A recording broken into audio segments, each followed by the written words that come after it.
Good morning, everybody. Welcome to Indivisible California 45. My name is Debbie, and I'm part of our steering committee. And so for those of you who haven't been here before, restrooms are to the left, and there's a drinking fountain there as well. So if we could have the next slide.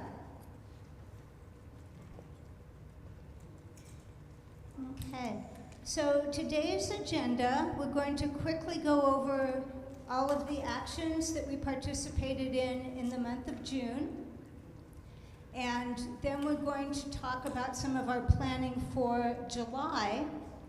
And then we have our guest speaker today, Josh Newman, who is former state senator, and he was chair of the Education Committee for the Senate, State Senate, and also was chair for the COVID committee in the Senate as well. So he'll be coming and joining us probably in about 45 minutes. So next slide. Okay, we've been busy. We initiated last month, we said we were going to start having bi-weekly office visits with our Senator in District 45, Derek Tran, and we have done that. We've had 2 visits this month. We also participated in the No Kings rally, and how many of you went to a No Kings rally?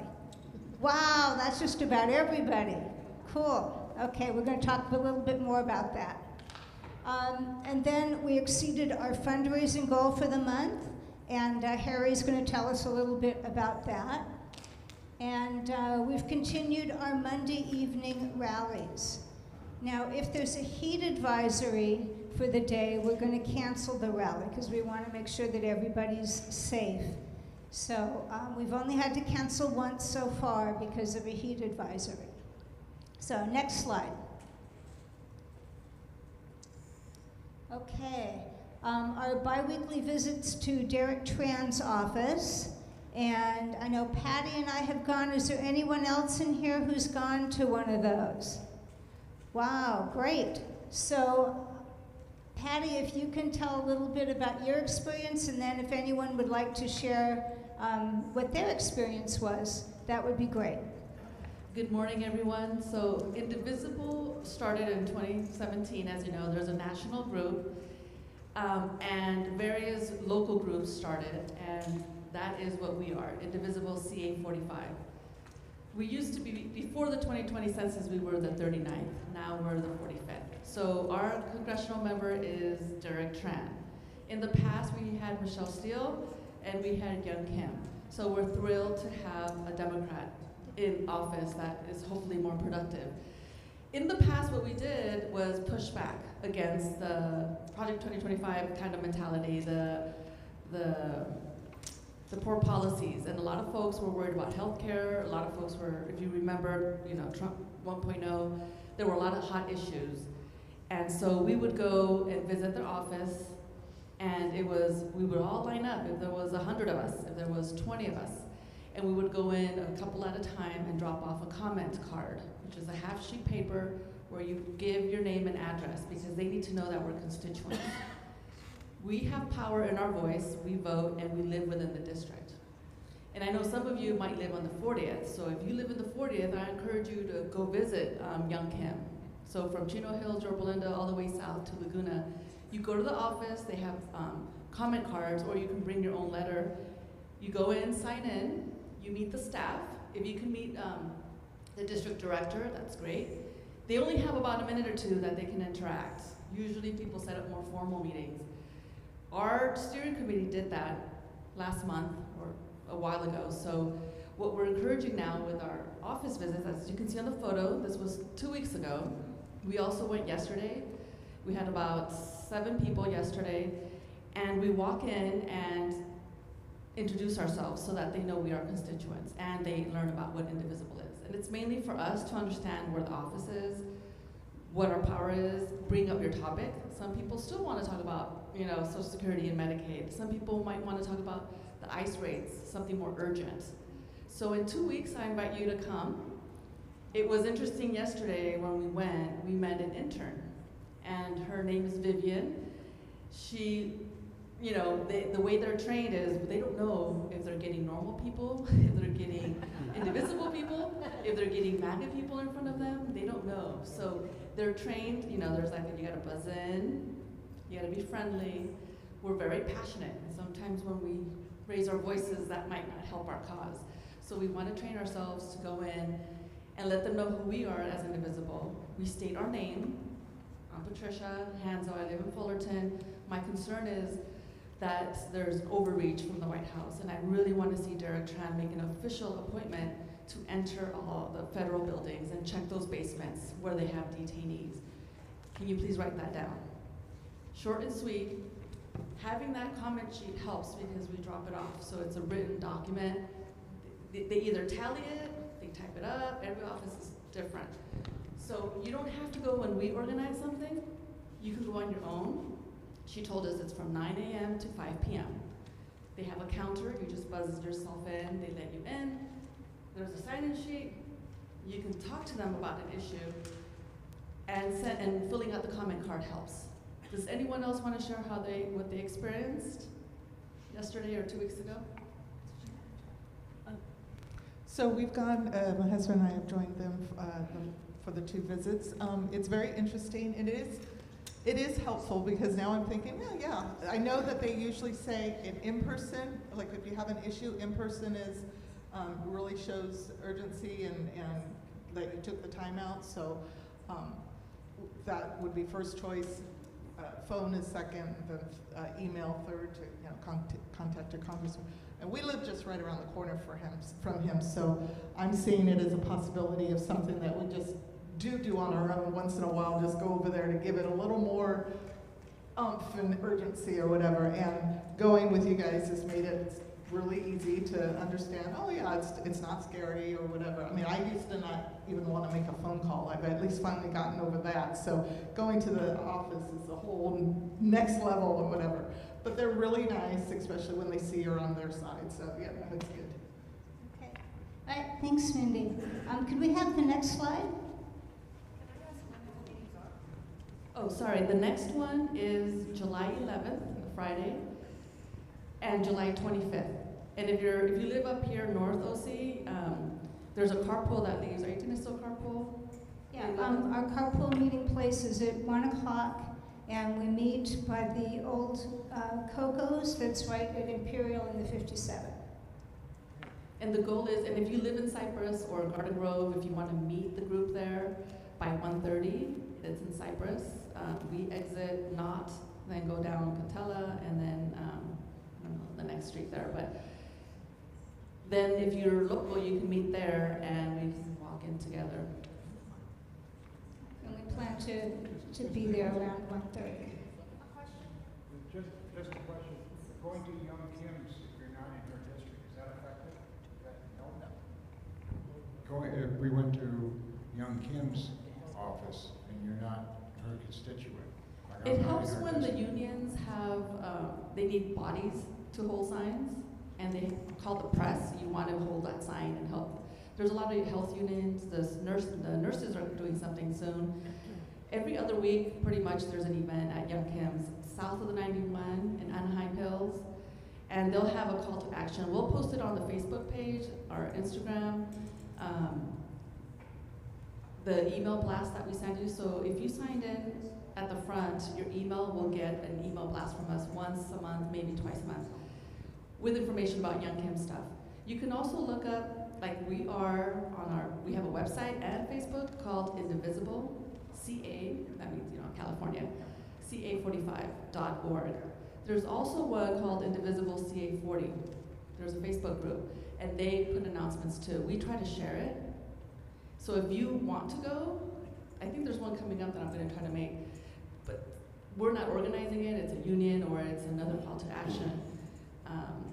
And we encourage you to attend. And if you know people who live in Yorba Linda and that live in Anaheim or that live in the 40th, here's the time. Check your contacts on your phone and tell them, look, you have power.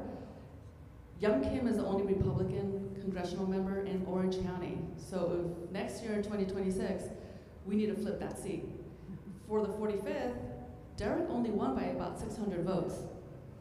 And Michelle Steele and Derek Tran spent $45 million. It was the most expensive congressional race. Truly purple. But we need to get people off their butts and get them to vote, because some people didn't want to vote. You know, nobody wanted to see this rematch on the top of the ballot. And even when people vote, they don't even vote for state, or maybe they don't vote for school board. So we need to have people complete the entire ballot. That would be our wish. So going to an event helps. If you are a constituent of Young Kim, send her an email or fill out a comment form, because they'll pay attention to you. Otherwise, they might dismiss you. Yeah. Did you say there was something in Cyprus, or where we could meet in Cyprus? That's where we live, so I just needed to find out if there was some place that you meet. The Or- office is in Cyprus. Pardon? We meet at Derek Tran's office in Cyprus. Over by Target. So when Oh, we at when we Target? go to the, behind Target. So I'm a block away. Okay. you're really close. So the You guys address, are neighbors. it's a business building. So it's the address is 6803 International Avenue, Suite 100 on the first floor, Cyprus. So that's 6803 International Avenue. You can look on his website and just scroll to the bottom, and you'll see his Cyprus office direction, address, and go from there. Okay. Moving along, I know many of you raised your hands that you had gone to a No Kings rally. And I'm wondering, how many of you went to the one in Anaheim? So a lot of you. I've heard different numbers of people. There's somewhere between 10,000 and 15,000 people showed up for that. Now, our Indivisible group had a booth there, and we had over 70 people sign up. I'm wondering, any of you that signed up on that day? No, you've all been around with us for a bit longer. Okay, maybe on Zoom.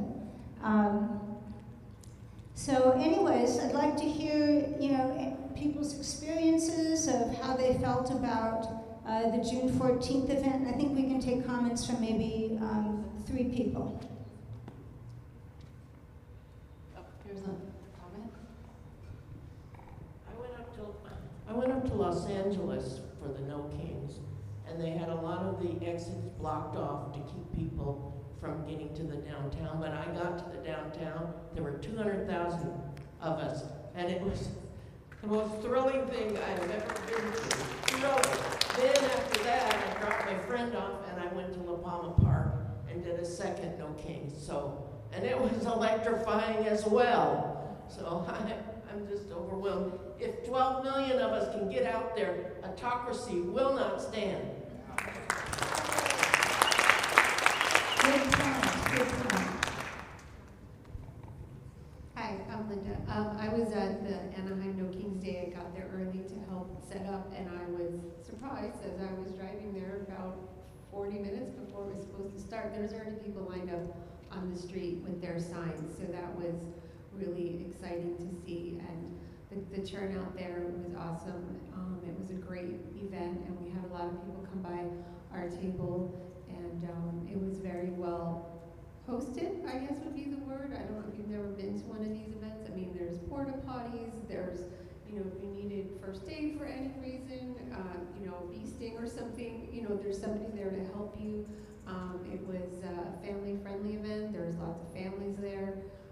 It was a really great experience. And earlier in the morning, I went to the one in Long Beach, which was equally amazing. I didn't even make it into their park area. It was too crowded.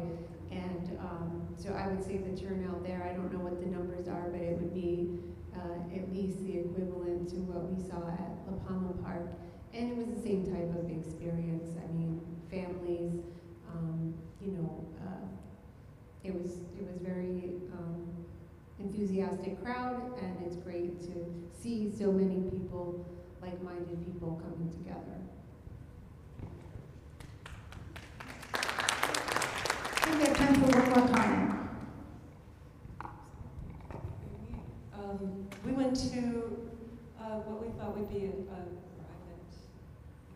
my friend, to what I thought would be a very quiet protest, but a necessary one at Laguna Woods. And to when we pulled in early, because we have I have a friend who's in Laguna Woods or Old Leisure World, and she told us to come out and support that community. When we pulled in early, there were maybe 5, 6 people with a sign, and I kind of went, oh boy, this is going to be. They really do need our support. But by the time we started, the protest was going to start at 1, and by the time we got there, the streets were 3 people thick, lined, all the way on El Toro, all the way to the freeway entrance, and the cross street, all the way, for blocks, and past the shopping mall, all the way down. And there were young families, there were old, very, very much participation by the Laguna Woods residents, but people were coming from Laguna Hills, they were coming from, this was South County, and I was so impressed. I think they thought there were 5,000 people there. And it blew everyone away. And the honking, and the people driving by, and the honking, it was loud and prolific. Sounds like everybody had a great time, no matter where you went. So, and it was so nice that they were all peaceful protests, and so many people showed up. I think I heard there were 5 million people across the country. So, next slide. Okay. Last month we had a fundraising goal and a matching opportunity with the Indivisible National, and Harry is our treasurer, and he's going to tell you about the results of our fundraising. Hi, I'm Harry Langenbacher. I've been the treasurer for this group for about 8 years, and this is our best month ever. At the last meeting, I announced that we would have matching of all donations up to $500 in the month of June. And 3 people gave me cash, which I then donated. They didn't want receipts, so I donated it to the fund. And anyway, the bottom line is we raised $984 in this month. We finally have a positive cash flow for the first time this year. And I really appreciate everyone's donation. It's allowed us to rent this beautiful place one more time. I'm not sure we can justify renting this every month. We had like 30 people in January, and then in February we were at the community center, and we had like 120 people show up in a room with a capacity of 90. So I said, we got to get a bigger place, and this would be perfect. But for some reason, we never got more than 50 people. We're thinking, are we thinking of having a picnic in the park next time, sort of thing? Okay, good. So again, thank you very much, everyone who donated, and I promise we'll put it to good use. We do have other expenses too, so thank you.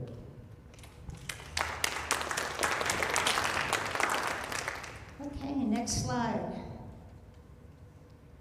Okay, we've continued our Monday evening rallies. We started the first Monday in March, every Monday at the corner of Imperial and State College, starting at 5 to 6:30, so right in the middle of rush hour. And we have some safety rules. We're very big on safety because if something happens, then the whole thing goes away. So, number 1, do not engage with any hecklers or drivers. We need to keep everybody safe, including those crazy drivers out there. Cross only when the walk sign is on. We don't want anyone getting hit. and if cross in a clockwise direction, if at all possible, because that helps to alleviate some of the folks driving, making a right turn at a signal, that it gives them plenty of time for that. And then to not get too close to the curb, we recommend that you stay back at least 6 inches from the curb. Sometimes drivers will drive really close by the curb, and again, we don't want anyone getting injured. Be polite, considerate of other people, and the rallies will be canceled if there's a heat advisory. So next slide. And this is from We Are California. And if you want to take out your phones and take a picture of this slide, it has some ideas for protests. You know, use your street smarts, plan your exit, have a buddy, check in with your buddy. Do your best to keep everybody around you safe, and document if anything is going on. So if you have a driver that's getting too close to the curb or harassing people, that's the time to get out your phone and take a picture, just in case something happens and we need that. So this was their document. We also have, some of you may have picked them up on your way in, we have safety rules that were put out by ACLU. And so we have a handout for that. If you didn't get it on your way in, you can pick one up on your way out. So next slide. Okay, now I love this graph. This is a graph, the bottom line that's kind of yellowish shows the number of protests in the same time frame in Trump 1.0. And the number of protests in Trump 2.0 is the red line at the top. And you see there's a huge spike for June 14th. So certainly a lot of people are getting out and protesting and doing things. And there was 15,396 protests as of June 14th. And we know there have been several more since that time. So get out there and keep working on it. Okay, so next slide. Okay, planning for July. So next slide. We've got a lot of things that will keep us busy. Now, Harry just told us that we made some money with all of our fundraising, and one of the things that we have is one of our indivisible principles that we talked about at our very first meeting this year, was we want to have fun doing all of this. And it's been our tradition for a number of years to have a picnic sometime in the summer. And because Trump always chickens out, we have to have a taco lunch for our picnic this year.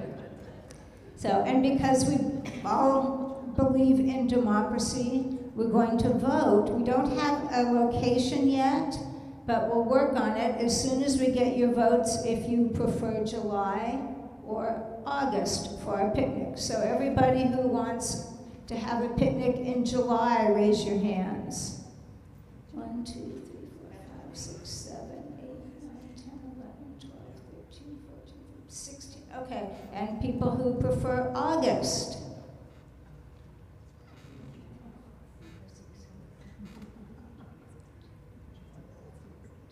How about Zoom? What do we have on Zoom, Harry? One says July. Okay, it looks like July has it. So watch out for your email blast and your Facebook, Instagram, however you connect with us for the date and the place. And we'll start working on that next week. So next slide. Okay, another thing that's coming up is Good Trouble Lives On. And the date is designated as July 17th. That is 5 years ago on July 17th is when John Lewis passed away. And he was famous for telling people to go out and make good trouble. So when our steering committee talked about this a little bit, we decided that the best way to honor him would be to have a candlelight vigil. So it'll be in the evening, so people who are working during the day can come afterwards. We haven't yet settled on a location. We've done this a few times before where we've had candlelight vigils.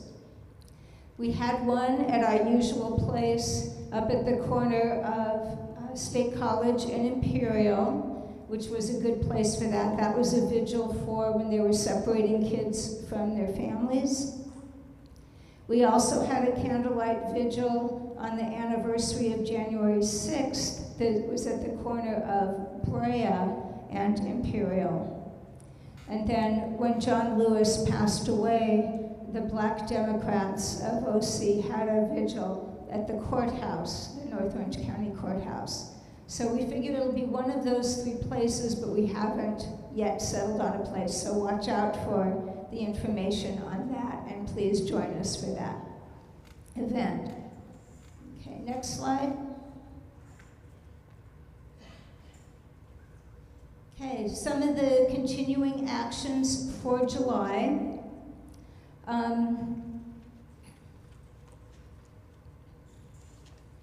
We talked about those office visits. That's twice a month. I have a sign-up sheet for that. If you're interested, I'll start it over here. Put your name and email, and we'll send you out an email if there's a particular issue that we're focusing on, and with more information about the office visit.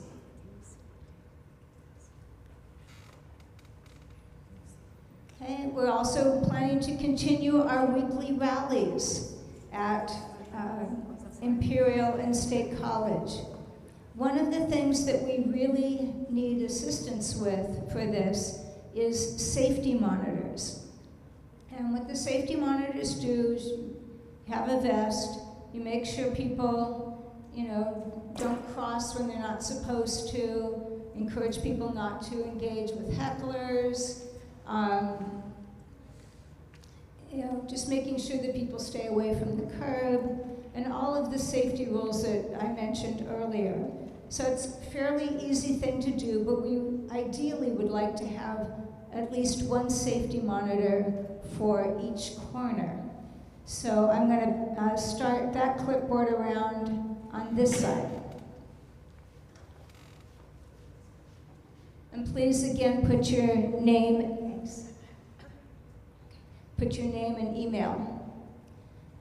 Okay, also contact your elected officials. You can contact them by email, phone, office visits, and then we have some boycotts that we're going to talk about briefly, and our next Indivisible meeting will be the last Saturday in July the 26th. So next slide.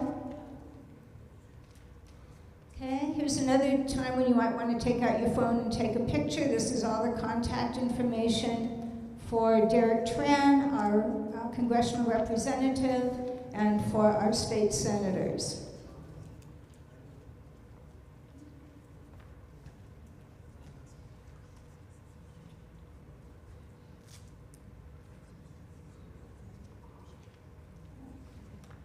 Okay, so next slide. Okay, there have been some targeted boycotts for companies that seem to support politicians that we don't. And so boycotts for the month of July, so the targeted boycotts are for McDonald's on July 4th, and then for the entire month, to the extent that you are willing and able, boycotts for Amazon, Home Depot, and Starbucks. So next slide. And then some other upcoming things that are not part of our specific organization. July 1st, there will be a rally at the office of Young Kim on Riverside Boulevard in Anaheim, so right next to the 91 freeway. And that's a rally sponsored by Planned Parenthood. So, and that's at 1 o'clock. So it would be great if you could attend that. And then also on July 13th, the Democrats of North Orange County will be having an event for Bastille Day. And I don't know all of the details of that yet, but we'll get that out to you as soon as possible. And we have a QR code there for you to download other events that will be happening next month. I want to explain the QR code. This is simply, I haven't vetted any of these events, but if you go to mobilize.us and you put in a filter and say, I want to see events near me from tomorrow, June 29th to July 27th, it'll list them. And at the top of the list, you'll see 3 of our actions, but a lot of other actions, all the way from Whittier to Huntington Beach. So enjoy that. And I have the QR code. I think it's posted on the table out there also. And by the way, these slides will be available on our website, and I will post that URL later. Thank you. All right, thank you. Okay, next slide. Okay. So I'd like to introduce our guest speaker for today, Josh Newman. He's our former state senator and was head of the Senate Committee for COVID. And then later he was head of the Senate Committee on Education. And today we've asked that he talk about education in California and answer a few questions that you all might have. So please welcome Josh Newman.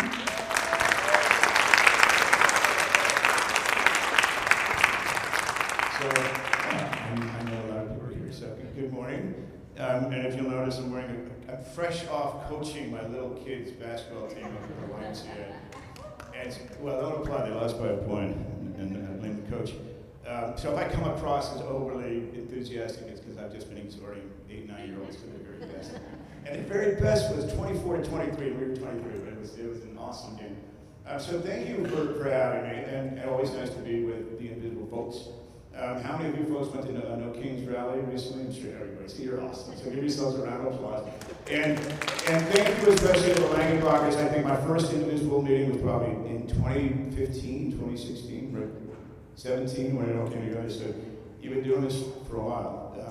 And unfortunately, it is still very necessary. So thank you for your articulate resistance. I am here both as your former state senator, but also a fan of Indivisible, but also a candidate for superintendent of public instruction. And first of all, thank you all for all of your support over the years, especially Linda Gardner and Sue Hollis. And Linda for being the former president of the DNOC, and there's nobody more stalwart when it comes to these things. It's always keeping me on track. But also, really grateful, for all the support, and lost an election by a very little bit last time, but sadly that's the way it goes. It was just a huge privilege to serve this area as your state senator. I'm actually very proud of that service and proud of the work that I did. I got more than 40 of my own bills passed over my 6 years of service, and those include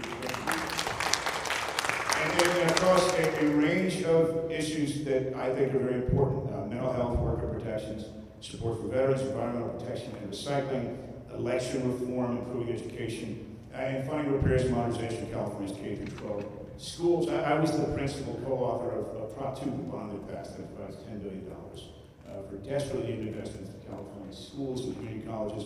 And I'm actually still working on a couple of things. And I refuse to let a couple of things go. One is trying to find funds to sustain a sustainability decathlon, so we came out of Chapman, a competition to prove that we can build housing affordably and sustainably, trying to get some money out of the Prop 4 monies, that was the climate resilience fund, but also working on securing the remaining funds to acquire and preserve the remainder of West Coyote Hills as open space. And there is a very plausible scenario, I think, over time, between Sharon, Brookfield, and I, we've aggregated about almost $100 million. And so roughly the 2/5 of Coyote Hills has been either purchased or is in the process of being purchased. So but we need to acquire the remaining lands and preserve it as open space. So it's going to require roughly another $100 million. But my hope is that in that climate resilience monies, we can find those funds across a couple of different categories. And I will keep you posted there, and that would be not only wonderful, but I think really necessary. Open space, once gone, never comes back. And there is precious little in this area. You know, people think of this area as so prosperous. We're actually very park poor. And there are kids in this area who have literally never seen nature, without, seeing cars next to it. Coyote Hills is one of those last little remaining spaces, so hopefully we can do that. And the other thing I'm still working on is I was the author of a proposition that will be, or a measure that will be a proposition on next year's ballot, and it's about recall reform. And it will be on the November 26th ballot, and what it will do is it will solve, I think, a very important flaw in the recall process. Think about how the recall works. There's two questions. The first question is, should Gavin Newsom be recalled as governor? Second question is, if the governor's recalled, whom would you choose? Remember that one? They were Barry Elder and a bunch of terrible other people. And it's the presence of that second question that creates the political incentives to generate these recalls, so that groups who otherwise can't win an election, a normal election with majority support, try to game the system, and have gamed it well enough to recall a really good guy, but also to do within the pandemic something which was not only unnecessary but actually really destructive and detracted from a lot of our legislative and political attention, also cost a fortune. And so, we should return the recall to what the original framers intended, which is if you've got an incompetent or malfeasant public official, by all means, let's recall it, but let's not use this as yet another political game. I served, as Debbie mentioned, first as the chair of something called the Special Committee on the Pandemic, and then it was sort of a natural segue from there. I became the chair of the Senate Committee on Education, and very proud of the work I did there. I heard the committee over 2 years heard literally over 500 pieces of legislation, and I had some legislation within that I think is really important. One, passed legislation that provides for gender-neutral bathrooms in every single public school in California, so that kids who are unsure or sort of grappling with their sexual identity can use the facilities without fear of surveillance, outing, or bullying by their peers. Really proud to have gotten that through, and most sort of gratified that it did not get subsumed into kind of this larger cultural war, which folks like Patty have been so involved in. And it's really a shame what we've seen, especially at the local level in the boards of education, where the Fox News culture warriors are far more interested in stopping a transgender kid from playing sports than they are about fixing California's education system. I would like to fix California's education system. That's actually why I'm running next year to be the superintendent of public instruction. Education in California is really challenged, above and apart all the political pressure on it. This state, despite substantial additional spending over the last 20 years, still languishes in the bottom quarter in terms of national assessments of reading and math, which is really alarming. The more alarming trend, if you ask me, is that the gap between high achievers and low achievers continues to grow. And that says very clearly that we are not allocating resources, providing guidance, leadership, or oversight to ensure that all of, or as many as possible, of the 977 public school districts across 58 counties are getting the leadership and the resources and the accountability that they so desperately need. And so, I've had kind of a ringside seat in the legislature about kind of the politics of education, and there's a problem there. Your average elected person can get all the credit they want for being rhetorically in support of education. We've done precious little, I think, to really do major systemic changes in the last couple of years. The other problem is actually structural. The legislature, does legislation. It takes a year, literally a year, to do one piece of legislation. By the end of that cycle, more than likely that piece of legislation has either been weakened or the funding has been pulled out. And so when we talk about making meaningful changes to California's education system, we clearly need to do more And in order to do more, we need the full support of not only the legislature, but the governor as well. And so there's actually kind of an interesting problem that relates to the superintendent of public instruction. So it's the highest elected position for education in the state. It has this kind of funny name that I think is reminiscent of like the 1950s, the superintendent of public instruction. But it actually does not have a ton of statutory authority, either with respect to legislation or budget. And because, among other things, California has a very decentralized education system. We vest power not only at the county level, but also at the local educational agency level. And so, again, 58 counties, everyone is a county board of education. Let me speak to one bill that I actually tried to get through, which did not pass. We have a real problem in Orange County. That incumbency on the county board of education is way more powerful than I think it should be. And because of that, we have these thoroughly ensconced, at any given time, either 4 or 5 MAGA Republicans who are absolutely on board, not only to sort of abet the culture wars, but also to be the approver of last resort for charter schools who, as we've seen in Orange County, are really interested in converging church and state in ways that I think are really dangerous. And so a bunch of folks came to me and said, hey, what can we do? And so I had a bill last year, which was a continuation of a bill that Senator Newman did, which was really straightforward, which is let's move the election for the county board from the primary into the general. Primary electorate is not only smaller, it's not particularly representative, but it's also kind of a low information environment.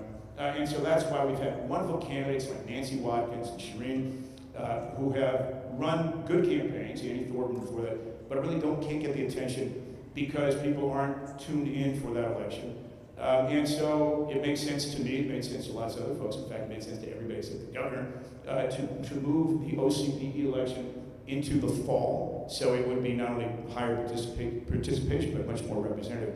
I had another provision in that bill to expand the size of that board as part of the census process in 2030. That's what the governor used as an excuse to veto it. But thankfully, Senator Umberg is carrying a similar bill that actually addresses the governor's veto message. So hopefully, this cycle, which may or may not be in time for the 26th election, we're going to fix that problem. Education, I think, as you all agree, is not only really important, but politically really charged these days. I commend everybody who's been involved in pushing back Placentia, Linda, Chino Valley, Newport Mesa, Capistrano. I mean, it's just nuts how much of this sort of culture war is happening right under our noses here. SBI, over the years, the historic responsibilities of that job actually have been diverted or redelegated to other entities. So the superintendent of public instruction, actually, as mentioned, has very little say over the budget as one of many advocates. In 1988, we passed Prop 98, which was itself a response to Prop 13, which really constrained public school districts by way of what they can raise through property tax. And so Prop 98, what it does is it ensures in any given budget year that roughly 40% of spending, of general fund spending, will be allocated for education. So that's actually a very large number. The most recent budget was passed is $321 billion. So that allows for $120 billion for education, but it's largely governed by the governor. The governor does the budget, the finance team does the budget, the legislature interacts, negotiates, approves the budget, but there's very little, I think, substantive conversation about how money's being spent in education. And what happens then is that money was supposed to be the floor, and we're going to spend a minimum of that money on education. It has over the years become effectively the ceiling. What it does by using that formulaic approach by default, it gives legislators it absolves them of responsibility of taking real action on education, except in, as I said, in these incremental ways on bills. And so we've done that. In 2013, we tried to true up some of the inequities in that system by passing something called the local community funding formula. That's another formulaic basis, and what it's supposed to do is account for differences in need, diversity, and opportunities in districts, and it works marginally well. And then we've also redelegated lots of other responsibilities. So teacher credentialing goes to a commission called the Teacher Credentialing Commission. Curriculum, where we've had a lot of big arguments. There's something called the Instructional Quality Commission that does curriculum. Investments in schools, modernization, that goes to something called the School Allocation Board. I was one of the Senate's reps to that. So in the end, the SBI has fairly limited authority. The superintendent of public instruction actually sits on top of the California Department of Education and really has three obligations, none of which are being done particularly well right now. First is compliance to ensure that every school in the state, so again, there's 900 something public school districts, there's about 1,200 charter schools, all in there's about 10,000 schools in California, and there's precious little oversight, at least statewide. There are real problems in complaints. Especially locally, I think we've seen it. Everybody here probably knows Karen Lawson and Andy Thorburn. They are very involved in something called the Public Education Defenders Hub. And one of the problems they're trying to address is the problems that at the local level, parents, students, and advocates are having is getting complaints heard and addressed. And that's a responsibility of the more than 1,500 employees in CDE, as they call it, to do the compliance, enforcement, and oversight. So that's something that the SPI needs to do. And it's been, sort of a little bit diluted as the politics have intruded. I actually had, I don't know if some of you may have seen, I had an op-ed in the LA Times at the end of May, making sort of what seems like an ironic argument, I guess, that the office for which I am running should actually be abolished as an elective office. 39 out of 50 states have an appointed Secretary of Education. That's good for two reasons. One, education is actually far more complicated than I think people tend to realize, especially in this day and age. And the other is the politics of education, as you've sort of probably inferred or knew already, really complicated in California. And because we have an elected SPI, it creates this kind of additional space of dilution where both the governor and the legislature can kind of point to this, this sort of circumscribed office and say, well, that's his problem, her problem. We're doing our best, we passed the budget. And so if, as in most states, if the governor were the appointing authority for a Secretary of Education, one, I think he'd be bound more directly to the results that come from educational policy and decisions. And two, and this is sort of weird for me to say, is we'd be more likely to get a professional, experienced educator in that position. And so I'm going to make the odd argument that I am the most experienced and sort of savvy person in this race. Because of the following, this is a statewide election. California's a massive state. It costs somewhere between $3 and $5 million, to actually run a good campaign. And so if you sort of scream, what's the parameter, what's the criterion that you're going to find in somebody running for this position, it's probably political, right? The ability to raise money and probably the desire to serve as one of the 5 constitutional officers. And so, I have 5, 6 other candidates right now, including one of the candidates is a woman named Sonia Shaw. Has anybody read her name? If you've heard her name or read her name, Patty's point, is because she is the president of the Chino Valley Unified School District, and she's the ringleader along with that Leandra Blaze from Placentia Yorba, who went after this poor young woman, Amy Hernandez, who was competing in CIF sports. And that's her thing. That's, she's the culture war candidate. And kind of ironically, she's probably the best shot of any of the other 6 candidates of getting into the runoff. And so it's going to be her, I think, and somebody else. And what you want out of this position, in the absence of the change that I'd like to see, which would be constitutional and have to take a ballot process, is you want somebody who cares deeply about education, who understands politics, but also is very committed to system reform and kind of has the ability to navigate the Sacramento space, to work with the next governor, to try and do some of the things that are so desperately needed to make California education work a little bit better. And so within that, I think it's important, there are 2 sort of perennial things outside of the cultural war stuff. There's the fight between charter schools and public schools. And I will say, that's been a big political issue. It generates a lot of money on both sides. There's actually nothing wrong with the charter school concept. And so the original concept that's kind of originated and articulated in the 1990s was let's create in California a kind of a basis or a laboratory for innovation to try new approaches to education, to teaching, and learn from those, right, on a limited basis, on kind of a pilot basis, and then extract from what we've done there, what we've learned that works well, and then replicate it and apply it to the larger system. Over the years, that's actually been transformed into something very different, where we have these private entities who have gotten very good at gaming the system and extracting monies out of the public system at the expense of kind of the larger vitality of the public education system. We need to return to that earlier premise, because there really is a need for innovation in California. especially in education, when you consider that our educational system in California is largely the result of the kind of early 20th century industrial revolution, and it was really about preparing workers for the 20th industrial economy in that time. The world has changed quite a bit, and here's kind of an odd thing that you folks may not all know. Did you know that kindergarten in California is not mandatory? What? Never has been. And so there's been a bill every year while I was in the legislature to actually make kindergarten mandatory. We have this kind of strangeness that we've created funds for transition kindergarten for 4-year-olds, and yet kindergarten's not mandatory, so first grade, it makes no sense at all. And if you think about it, the children least likely to matriculate as kindergartners are the ones who are most in need of that support. That's because their families typically have dual or more income earners, and they're making very difficult choices about childcare. And as a result, they sort of avail themselves of the option, like, we're not going to send our child. That child winds up further behind than they would have been already, which it's ridiculous. And so that's, I think, very strange. And so, there's a larger context there, which is, I think, one of the major goals of Education California should be to align the workday with the school day.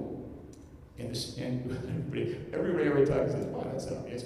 And so think about this. So, if you've got a little kid, I do, even though she's not a great basketball player, she's a wonderful kid.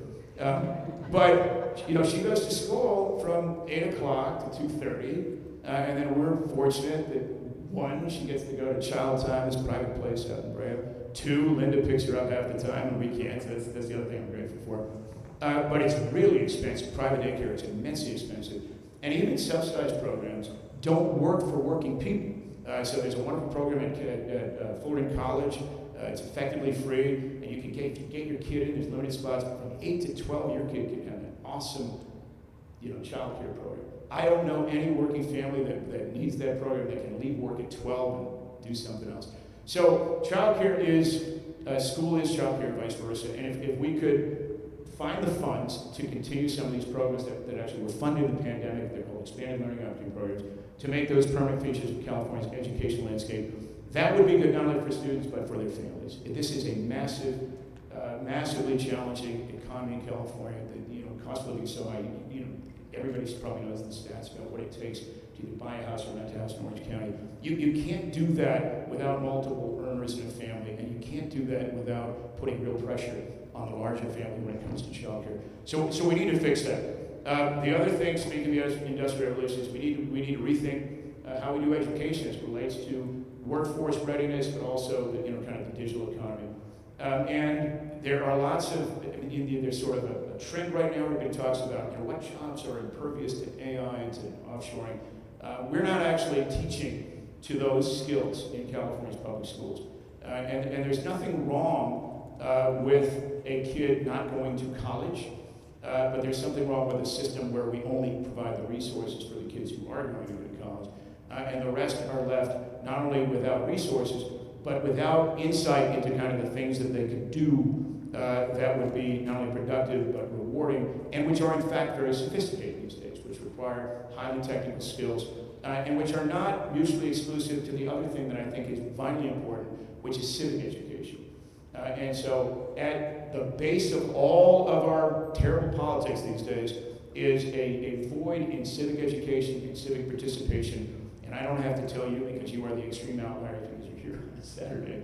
But the average American, the average kid, apparently sadly knows so much more about the Kardashians and about Survivor and about fantasy sports than they do know about their own civic processes and their responsibilities as a participant in their community. And one of the really scary stats to me is an organization that's funded by, or was started by Supreme Court Justice Sandra O'Connor, that's about civic education. They did a survey, and they found out that the average American cannot pass the same test that an aspiring citizen is asked to take.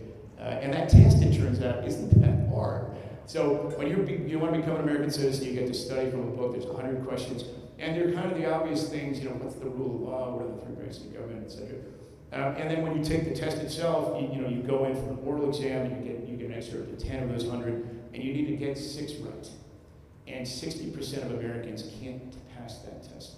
That says something really alarming, but it also creates this real vulnerability where nothing about any of this stops somebody from voting, nothing about any of this stops somebody from having really strong opinions, nothing about any of this stops anybody about supporting an authoritarian, narcissistic sociopath like Donald Trump. And that's a problem, because one of your problems as activists is you're trying to engage the other side, and it's, as you know, it's really hard. It's really hard. And we can't let successive generations of kids leave school without being civically well-educated and hopefully critical thinkers as well. So you know, that's kind of the overview of education from my point of view. And so running, you know, for this office, and I had a funny moment where as I was thinking about doing this, I got my nerve up and I called former Governor Brown, Jerry Brown. I have a cell phone. He used to text me, yell at me about things. So I you know, it's like calling a girl for a date in high school. I got my nerve up, pressed the button, and I was like, I'll leave him a voicemail, maybe I'll call him back. And he picked up the phone and he said, Josh, what's going on? I was like, oh. And I said, Jerry, I mean, former Governor Brown, but, and I said, listen, I'm thinking about running for superintendent of public instruction. And so the governor, very involved in education. He actually has 2 charter schools, the good kind, public ones, in Northern California that he started, and that he's very involved in. And so then his first response was, he said, you got a good enough record for it? And I said, I think so. You know, I said, the only guy who's been really mad at me in the last 2 years about a bill is you. and he got mad at me that I let a bill out of a courtesy of another senator on education, died on the floor. But he was so mad, he sent me the meanest text I'll ever get from a former governor of California. And he said, Josh, I'm appalled at you. It's people like you who are leading the state in the malign direction in which it's headed. And I'll never forget, that was the exact text. And so I called him up, and he forgot about that apparently. And so he said, oh, yeah, right. He said, oh, I killed that bill. I said, yeah, you did. And then he said, you know, it has very little statutory budget authority, right? Everything we talked about. And I said, I'm aware of that, Governor. So we talked a little bit longer. He said, you know, what we need is somebody to be an advocate for these kinds of changes, right? For changing not only the attitude, but the approach to education, this massive system. And we talked a little bit, and he said, you know, Josh, I think you might find that intellectually interesting. And I said, all right, Governor, thank you. That's a nice compliment from you. So I'm running, and this is no small task, but I do think it's more than worth it. And I've certainly seen my ups and downs in politics. And again, I'm grateful for all of you for being with me throughout. But the election's in a year, and so we're geared up to do this, and the response actually has been really good. You know, I'm always gratified when people respond to what I think are substantive approaches to politics as opposed to kind of more, you know, superficial we often see. So let me try out, I'm going to try out my possibly very corny organizing principles for this campaign. I'm calling it my vows toward improving the public education system. You understand them in vowels. A, E, I, O, U, and always one. And they break down as follows. So A is for autonomy.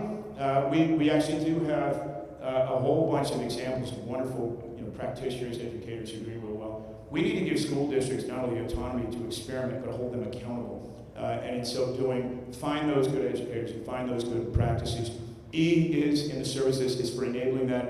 I is for innovation. We need to see a lot more innovation, particularly in this age where, whether we like it or not, the world changes quickly. AI is changing the world even faster than the internet did. O is for oversight, which is desperately needed across, you know, these 10,000 schools, 900 districts. And U is for urgency. And I was always impressed as a member of the Education Committee. Do a bill, pass a bill, it involves a 3-year study period, it involves an implementation period of 6 years, and then to say to a parent who comes to testify and their young kid is in 5th grade that, hey, we've got this figured out, we think in 10 years we'll have made progress, is really a disservice, not only to their child, but to the state more generally. And the Y is for youth, and we should do all of this, the voice that is so often missing in all of these discussions about education, and the back and forth, and kind of, you know, the territorial stuff, is young people. And we have in California roughly 6 million kids in the public schools. There is no lack of talent across those 6 kids, irrespective of where they're from, what their ethnicity is, what their zip code, income levels are. What there is a lack of opportunity and a lack of resources, and if we give those kids resources, they will be the participants not only in the economy of the future, but they will help us solve the political problems that are so vexing to us. So thank you all for listening, and again for being such good Democrats with a small D.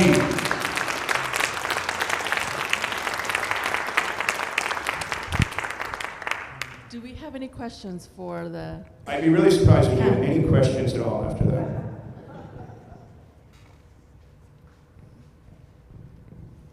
Is it the state that's responsible who determines what courses students take to graduate? Because in addition to civics, they need geography also.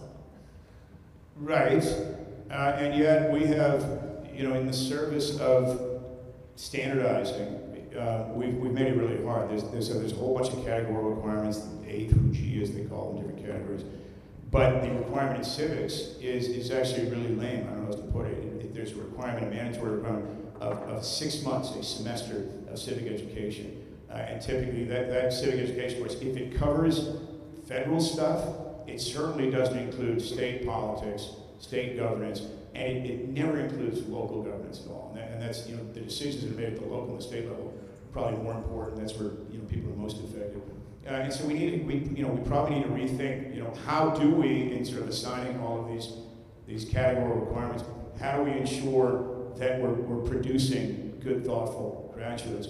And a guy put it very well recently, is, we're good at measuring things, but there's this question, is are we measuring what we value, or are we simply valuing what we're measuring? And if you put a system together and you make adherence to that system the criterion for success, you can miss the point completely, which is, I think, what we're seeing. And so I would argue 6 months of civics is not enough.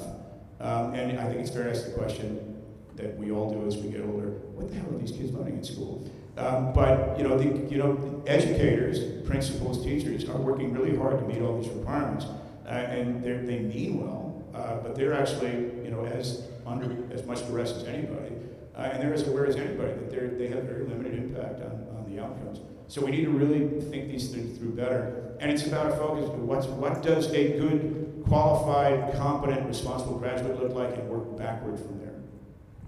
And I know former Senator Josh Newman, because as you guys know, I've mentioned a few times, the Placentia Yorba School District went MAGA in 2020. Since then, we've seen an exodus of teachers and principals. One of your opponents is Sona Shah, and she is crazy. Moms for Liberty and Project 2025 that are attacking everything from books to children's rights. They also had an exodus of principals and teachers are being burnt out. And one of the big aims for this type of movements is to sow distrust in public education.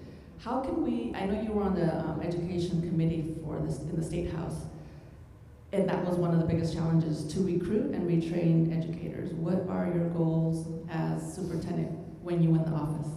And so it's in a largely, as I mentioned, kind of advocacy capacity, right? Working closely with hopefully legislators, also the government.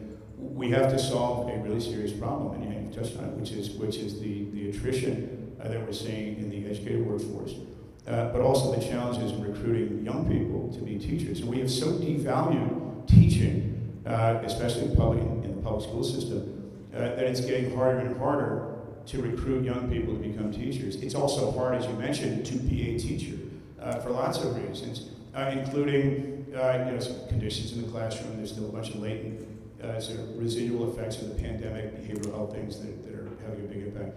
But also parents are real. If you talk to teachers, they fear parents because it's the Sonia Shahs, who actually, ironically, it's not parents. It's typically more often it's people who don't have kids at school, who are watching Fox News or One America, and they're convinced that they don't teach the CRT, which doesn't happen. They're all mad about DEI, which is actually as admirable as anything I can think of. Diversity in a state is diversity in California. Equity in a state where we have so much talent. Inclusion, where that's obviously necessary.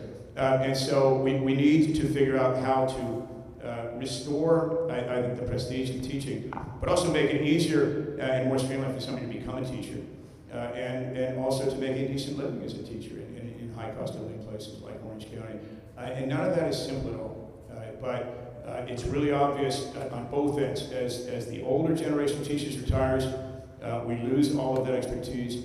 As younger people, either decide not to become teachers or have to grapple with how hard it is to become a teacher, what we wind up with is a teaching, educated workforce that does not reflect the composition of their student bodies, and that research shows is actually a big deal as well.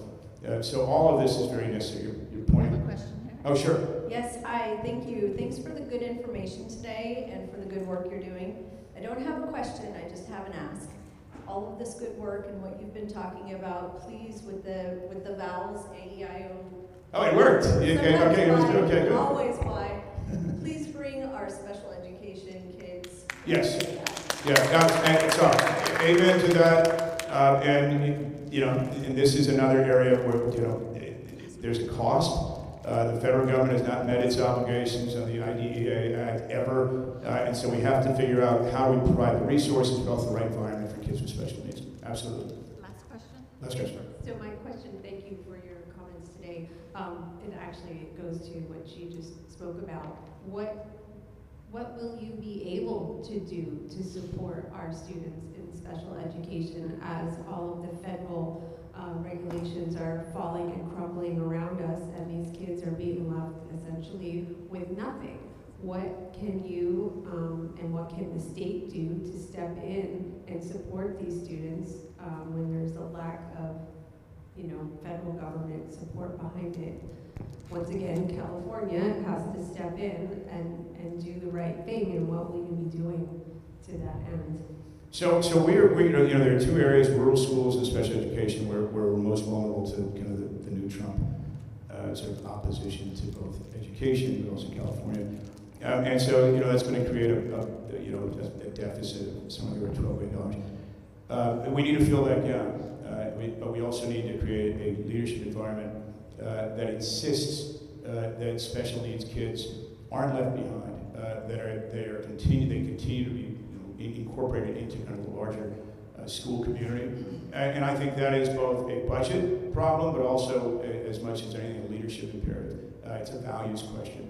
And I do think that, in this case, my former colleagues in the legislature, hopefully the next governor, they share that sensibility. It's going to be a question of elevating that question in the face of these changes at the federal level to make sure that we don't get caught flat-footed. The last thing you want is to say, like, oh my God, there's a deficit. This is going to take, 5 years, 6 years to figure out. That means nothing to a family. That means nothing to a kid's school. So we have to make sure that we don't let those gaps happen. We want to thank Josh Newman for coming today. And as you go around from meeting to meeting, we'd like for you to also, what you did today as far as breaking down how the state works. I have a 6th grade in school. I'm still learning from you all these committees that deal with certain issues at the State House. So teaching the public your position that you're going to go for, but also how the state functions, and that a lot of people don't even know there's an OC, Department of Education, or this MAGA board, the OC, Board of Education at the county level. So those kind of tidbits I think are very helpful, and we're excited to see you today, and we wish you the best. Thank you to Josh Newman. Thank you. Thanks, everybody. Thank you.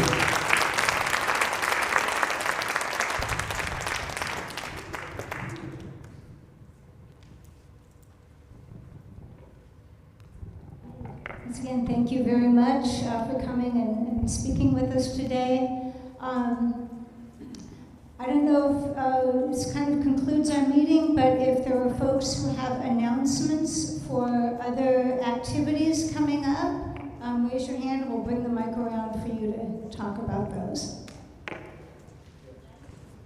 And if you want to write down what they announce. Hi, I just have these are essentially bumper stickers with the American flag on them. And so I wanted just to offer them to you. I'll just be right here, and you can use them to decorate your signs when you're getting ready to go out at the corner of State College and Imperial. And by the way, the June 14th demonstration in New York was wet, rainy, and mob. It was great. Thank you. Any other announcements? Oh, I'm over here. Sorry, I already have them. My name's Jane. Hi, welcome. Thank you for being here. I just wanted to bring your attention to OC Rapid Response Network. I know some of you probably are in touch with them, and I've been doing some trainings with them. They do legal observer training. They are out there ICE watching. They're alerting community to where ICE is, staging different areas so that people can get out of there. And they go on their website. It's ocrapidresponse.org. ocrapidresponse.org. They have a ton of resources on there that you can print out. You can talk to your neighborhood, your community. I recently went to businesses around my neighborhood. A lot of businesses didn't know that you could have a sign up that says public area, or not public area, staff only. ICE needs a judicial warrant to enter that area, so you can have your workers go in the back room, stuff like that. Know your rights cards are great, but OC Rapid Response goes beyond that because these kidnappers don't care about people's rights. They help immigrants get lawyers. They help at the courthouse. They're doing so much. They're doing heavy lifting in Orange County, and I just encourage all of you to check out their website, get involved with helping our community right now. Thank you. Anyone else? Up here in the front. Thank you.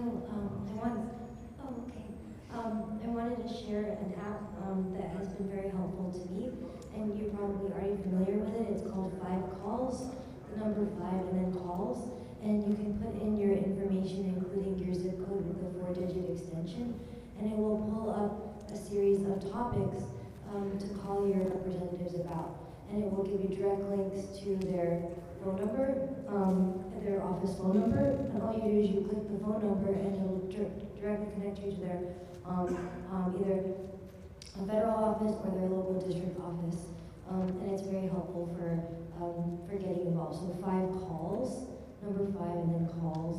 I have found this to be extremely helpful, and that way you don't have to memorize their phone numbers or look it up every time. Thank you. Thank you. So Other announcements? the 5 calls, if you don't use your phone, you can also go on the computer, and it tells you the House number, the Senate bill number, and then a short thing. So it does all the work for you. So I like it. The script, and you click on it. So please continue calling Derek Tran. Call your friends and tell them if they live at Young Kim's district to call. If you have, relatives in other states, tell them about 5 calls, because maybe they have issues there too, and we got to pressure. Especially if you have relatives or friends that live in red states, where they're Republican House members.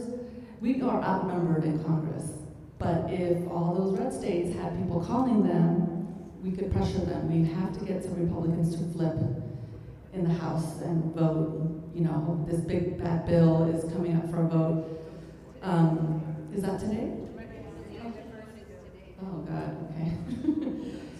And so we gotta keep the calls. Every week, make your calls. And I think we're gonna wrap up the meeting. Debbie?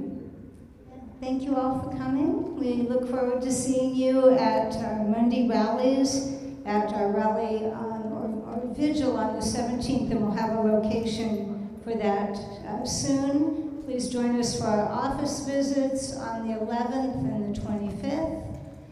So we've got a lot going on there, and stay tuned for when we get that taco picnic organized, because that'll be really fun. So anyways, have a lovely weekend, all of you. Thank you.